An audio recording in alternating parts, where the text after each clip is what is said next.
I had a fantasy. Well, I've had a couple of fantasy jobs. I'm pretty fortunate in that way. My nana always said, if you do what you love, you never working. So I've had some long periods of never working because I get to do a lot of what I love. And one of those jobs was working a bookstore.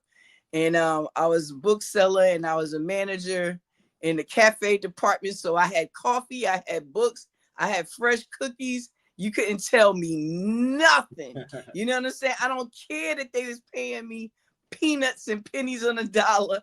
I had access to every book, every magazine, new coffees, and fresh baked cookies and pretzels. I was in my own little world. And and in that, we had an inventory that would come in, once a week, and we would get these lists in of all the books that were coming out and things like that. And I found that there were a lot of young adult books that were coming out that, even though they were young adult, they were very interesting, very compelling. They spoke to your imagination.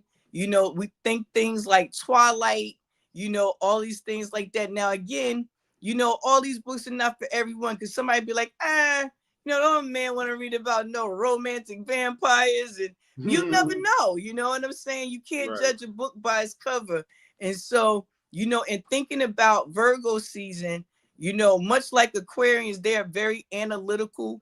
They spend a lot of their time thinking, deep things, about, life and finances, and, they're very hard workers, and, but they love mysteries. You know what I mean? They love mysteries.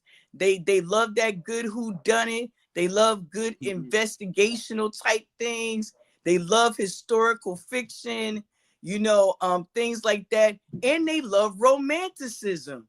You know what I mean? A lot of people don't know that about Virgos. They're crazy romantic on the low, you know what I mean? So, you got to think about that opposite polarity, Pisces. So, they can go there, so in choosing this book, I said, what is something that one of my Virgos would love to read, but nobody would ever think that they would read it? And I came up with this baby right here. Okay, let me blow it up. Let me blow it up so I can see it. Stalking Jack the Ripper. Ooh, that's Stalking Jack the Ripper by Carrie Manny Scalacco.